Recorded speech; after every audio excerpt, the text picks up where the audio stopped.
प्रभु में सदा आनंदित रहो। वापस मैं फिर कहता हूं आनंदित रहो। याद रखिए, प्रभु में सदा एक बात याद रखिए, जब जब पौलुस ने एक ही बात को डबल किया है, इसका मतलब उसने उस चीज पर, उस बात पर जोर दिया है। पौलुस कहता है प्रभु में सदा आनंदित रहो। दूसरी चीज, मैं फिर कहता हूं कि आनंदित रहो। जाग रहे? मैं फिर कहता हूं आनंदित रहो। इसका मतलब पता है क्या है? बहुत बार जब हमारे जीवन में, जब हमारे परिवार में, जब हमारे व्यक्तिगत जीवन में खुशी रहेगी, खुशी का माहौल रहेगा, कुछ अच्छा अवसर या कुछ अच्छा काम हुआ रहेगा या कुछ अच्छी चीजें रही होंगी, तभी हम आनंदित होते हैं। लेकिन पौलुस का कहना मतलब ये नहीं है। दोबारा रिपीट करने का मतलब है हर बात में धन्यवाद करो, प्रभु में सदा आनंदित रहो। फिर आनंदित रहने का मतलब है मैं फिर कहता हूं कि तुम आनंदित रहो। हर परिस्थिति में आपको आनंदित रहना है। दुख में, सुख में, अमीरी में, गरीबी में। कोई साथ है तो आनंदित रहना है, कोई साथ नहीं है तो भी आनंदित रहना है। कोई आपकी बात मान रहा है तो भी आनंदित रहना है, कोई बात नहीं मान रहा है तब भी आनंदित रहना है। हमारे लाइफ में अच्छा चल रहा है तो भी आनंदित रहना है, संघर्ष चल रहे हैं तो भी आनंदित रहना है। समझ में आ रहा है? हाँ, मैं फिर कहता हूं कि आनंदित रहो। बहुत बार लोग अपने आनंद को खो देते हैं। आपको मालूम है आनंद को खोने का मतलब क्या होता है? आनंद को खोने का मतलब होता है परमेश्वर को खोना। लिख लीजिएगा, अपने आनंद को खोने का मतलब होता है परमेश्वर के आनंद को खोना। क्योंकि बाइबल बताती है परमेश्वर की उपस्थिति में ही आनंद रहता है। अब जहां आनंद नहीं है, इसका मतलब क्या नहीं है? परमेश्वर नहीं है। और मैं हमेशा इस चीज को बोलता हूं, हमारा प्रतिदिन आनंदित रहना शत्रु शैतान की हार और हमारी विजय को दर्शाता है। तो आप जितना मुंह लटका करके रखेंगे, जितना मुंह बना करके रखेंगे, जितना उदास रहेंगे, आप उतने शत्रु शैतान से हारते हारते हारते चले जाएंगे। जाग रहे? लेकिन आप जितना आनंदित रहेंगे, जितना जॉय में रहेंगे, जितना हर्ष में रहेंगे, उतना ज्यादा आप शैतान को हराते और हराते और हराते और हराते चले जाएंगे। क्यों? क्योंकि आपका प्रतिदिन आनंदित रहना आपकी विजय और शैतान की हार को दर्शाता है। तभी के लिए वो रिपीट कर रहा है, बहुत सारी टेंशन, बहुत सारी फिक्रें, बहुत सारी बीमारी तो ऐसे ही तेरे आनंदित हृदय से ही चली जाएंगी। बाइबल में लिखा है ना, एक हर्षित हृदय एक अच्छी औषधि के समान है, एक अच्छी दवाई के समान है। ऐसा लिखा है बाइबल के शब्दों में बताऊं, मन का आनंद एक अच्छी औषधि के समान है। बाइबल के शब्द में अगर पढ़ेंगे तो क्या लिखा है? मन का जो आनंद है, मन का आनंदित रहना एक अच्छी दवाई के समान है। जो लोग दवाई, गोली, टैबलेट लेते हैं ना, तो वो इसलिए ले रहे हैं क्योंकि वो अपने चेहरे पर हमेशा कहीं मुंह बना करके रहेंगे, कहीं उदास रहेंगे, कहीं ज्यादा सोचते रहेंगे। हर चेहरे पे कोई भी रौनक नजर नहीं आएगी। उन लोगों को अधिकतर दवाई की आवश्यकता पड़ती रहेगी।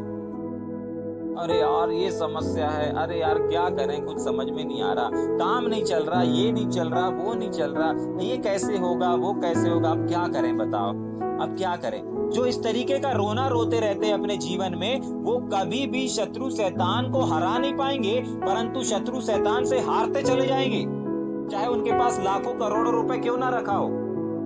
क्यों?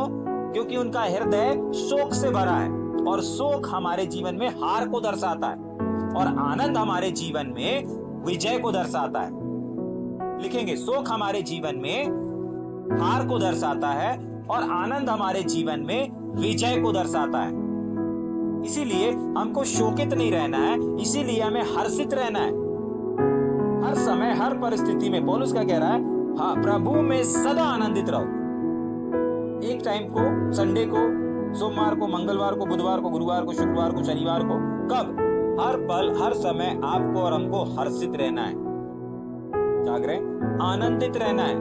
ये हमारे जीवनों में बीमारी को आने से रोक देता है, क्योंकि अच्छी औषधि है। क्या है? अच्छी औषधि है, अच्छी दवा है। तभी तो वो वापस कह रहा है, मैं फिर कहता हूं। अच्छे से नहीं सुने क्या? मैं फिर कहता हूं। अभी बोला ना आनंदित रहो, लेकिन उसने देखा अरे कुछ लोग हंस रहे हैं, कुछ लोग नहीं हंस रहे, कुछ लोग आनंदित है, कुछ लोग नहीं है। अरे मैं फिर कहता हूं आनंदित रहो।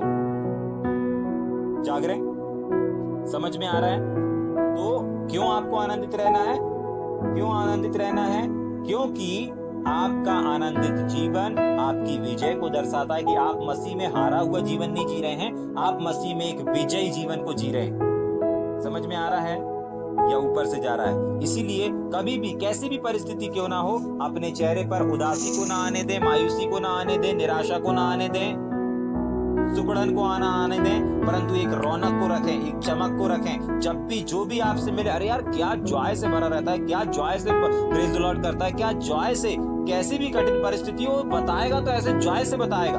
अगर कोई परेशानी भी है तो इतने आनंद के साथ बताएगा, अरे यार एक छोटी सी परेशानी है जो बहुत समय से चल रही, लेकिन परमेश्वर का धन्यवाद हो कि मैं आनंदित हूं। समझ पा रहे हैं?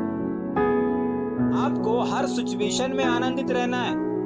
आनंदित रहना ही आपकी विजय को दर्शाता है और शोकित रहना ही आपकी हार को दर्शाता है।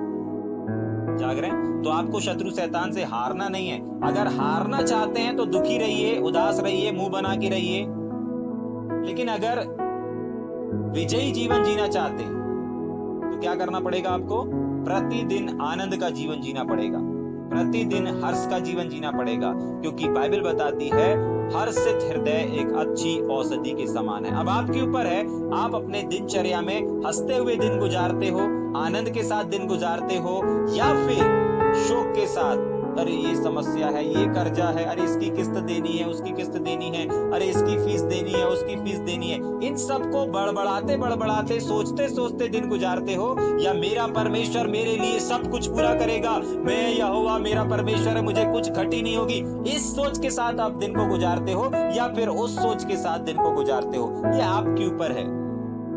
आप नेगेटिव सोचोगे आप शोकित कहलाओगे, आप पॉजिटिव सोचोगे आप आनंदित कहलाओगे। नेगेटिव सोच करके आप आनंदित नहीं रह सकते, लेकिन पॉजिटिव सोच करके आप प्रतिदिन हर समय हर पल आनंदित और आनंद का जीवन और आनंद का दिन गुजार सकते हैं, आनंद के जीवन को जी सकते हैं। जाग रहे हैं? समझ में आ रहा है या ऊपर से जा रहा है?